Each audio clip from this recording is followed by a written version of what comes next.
नमस्कार दोस्तों, मेरा नाम है डॉक्टर कार्तिक वशिष्ठ। आज हम बात करते हैं विटामिन ई के बारे में। विटामिन ई हमारे शरीर के लिए क्यों ज़रूरी होता है, कैसे वो वर्क करता है, उसकी कमी की वजह से हमारे शरीर में क्या-क्या लक्षण हो सकते हैं और उसकी ज़्यादा अमाउंट में लेने से क्या-क्या साइड इफ़ेक्ट हो सकते हैं, क्या-क्या उसके सोर्स किस-किस चीज़ से हम उसे प्राप्त कर सकते हैं और क्या-क्या शरीर में इसके फ़ायदे होते हैं। ये सारे आज हम डिस्कस करेंगे इस वीडियो के ज़रिए। विटामिन ई जो होता है इसको अल्फा टोकोफेरोल भी बोलते हैं। ये डिफरेंट 8 मॉलिक्यूल से मिलके बनता है।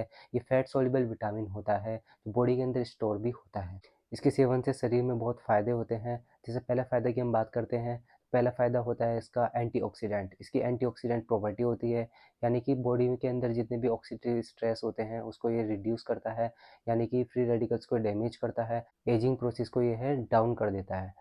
दूसरा हम बात करते हैं हार्ट डिसीज़ के लिए, हार्ट की हेल्थ के लिए, सीवियस हेल्थ के लिए बहुत इंपॉर्टेंट रोल प्ले करता है। यानी कि जैसे कि कोरोनरी आर्टरी में अगर प्लेग डिपोजिशन हो जाता है, एर्थेरोस्क्लेरोसिस लाइक डिसीज़ अगर हो जाती है, तो उसमें ये बहुत इंपॉर्टेंट रोल प्ले करता है। और बीपी हाई जैसे लक्षण जैसे अगर पेशेंट में दिखते हैं तो उसमें बहुत इंपॉर्टेंट रोल प्ले करता है, सबको डिक्रीज़ कर देता है। यानी कि बॉडी के अंदर जितना भी बैड कोलेस्ट्रॉल होता है उसको ये डाउन करता है। तीसरे बेनिफिट की हम बात करते हैं तो ये non alcoholic fatty liver disease में बहुत इंपॉर्टेंट रोल प्ले करता है। यानी कि नॉन अल्कोहलिक मतलब कि बिना अल्कोहल के अगर लीवर के अंदर फैट का डिपोजिशन अगर हो जाता है, जैसे कि फैट के डिपोजिशन की वजह से फर्दर स्टीरोसिस, फाइब्रोसिस, सिरोसिस जैसी बीमारी हो जाती है, जो बाद में जाके इरिवर्सिबल भी हो जाती है, तो उसमें ये इम्पोर्टेंट रोल प्ले करता है।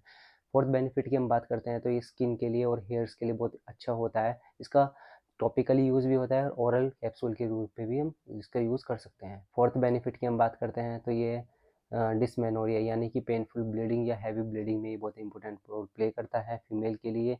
और फिफ्थ बेनिफिट की हम बात करते हैं तो ये स्पर्म और ओवा दोनों की हेल्थ के लिए बहुत इंपॉर्टेंट होता है। और इसके रेगुलर सेवन से बॉडी के अंदर स्पर्म जो होता है उस स्पर्म काउंट तो बढ़ता ही है, इसके अलावा उसकी क्वालिटी भी इम्प्रूव होती है। अब हम नेक्स्ट बेनिफिट की हम बात करते हैं तो ये आरबीसी के लिए बहुत ज़्यादा इंपॉर्टेंट रोल होता है। अगर इसकी डेफिशिएंसी हो जाती है तो आरबीसी का डिस्ट्रक्शन होना शुरू हो जाता है, यानी कि हेमोलाइटिक एनीमिया शरीर के अंदर देखने को मिलता है। दूसरा हम बेनिफिट देखते हैं कि न्यूरो के लिए मतलब न्यूरॉन्स की हेल्थ के लिए बहुत इंपॉर्टेंट होता है। अगर इसकी कमी हो जाती है शरीर के अंदर तो न्यूरॉन्स के न्यूरोमस्कुलर डिसीज़ या न्यूरॉन की वजह से कॉग्निटिव लैक डिसीज़ जो है, जैसे कि ब्रेन फंक्शनिंग जो है अच्छे से वर्क नहीं कर रही है, ऐसी बीमारी जो है ये देखने को मिलती है।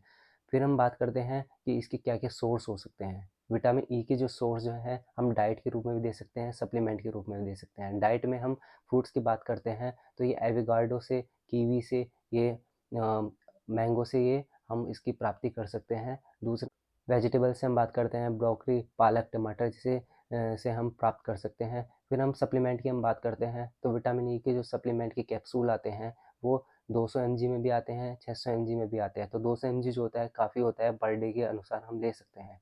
उसके अलावा हम इसकी प्राप्ति सन फ्लावर सीड्स से हम कर सकते हैं, जिसमें हम क्या करते हैं सीड्स को हम ऑयल के फॉर्म में भी हम ले सकते हैं। दूसरा हम ड्राई रोस्ट करके 1 टेबल स्पून जो होती है हम इसका इंटेक डेली कर सकते हैं। ये पूरे एक दिन की पूर्ति हमारी कर देता है। दूसरा हम जो इसकी प्राप्ति कर सकते हैं व्हीट जेम ऑयल से भी हम कर सकते हैं, वो भी हम 1 टेबल स्पून हम लेते हैं डेली के रूप में, तो इसकी पूर्ति हमारे शरीर में हो जाती है।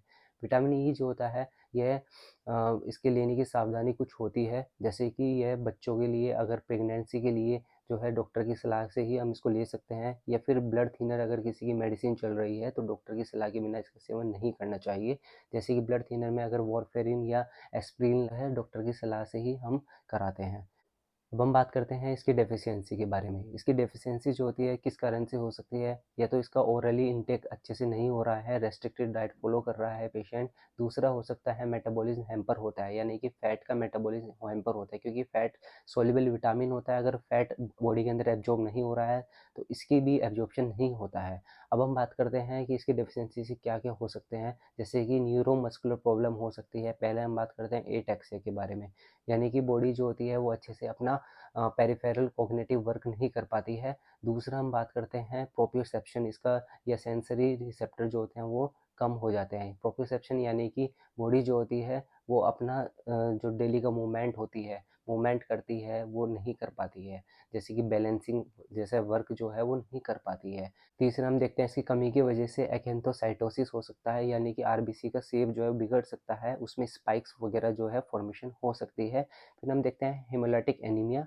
एनीमिया में नॉर्मल एनीमिया लाइक सिम्टम देखने को मिलते हैं, जैसे फैटिग वीकनेस लाइक सिम्टम देखने को मिलते हैं। अब हम बात करते हैं इसकी टॉक्सिसिटी के बारे में। अगर इसकी टॉक्सिसिटी कब होती है, वैसे जनरली देखने को बहुत कम मिलती है, लेकिन अगर इसकी डोज जो है बॉडी में ज़्यादा इंटेक कर रहा है पेशेंट, तो इसकी टॉक्सिसिटी हो सकती है, जैसे कि पेशेंट को डायरिया, पेट में गड़बड़, वीकनेस, मसल वीकनेस, कमजोरी, फटीग, ये सारे लक्षण जो है देखने को मिलते हैं। उसके अलावा इन्फेंट्स के अंदर जो है थोड़े खतरनाक सिम्टम देखने को मिल सकते हैं। इन्फेंट्स यानी स्पेशली हम बात करते हैं इन्फेंट्स में भी, अगर 1 वीक का अगर बच्चा है तो उसमें अगर इसकी टॉक्सिसिटी होती है तो फीवर शॉक में भी पेशेंट जा सकता है, इवन डेथ भी हो सकती है। तो इसकी जो इंटेक जो होती है वो डॉक्टर की सलाह से ही हमें लेनी चाहिए। Thank you. वीडियो अच्छा लगा तो ज़्यादा से ज़्यादा इसको शेयर कीजिए। Thank you.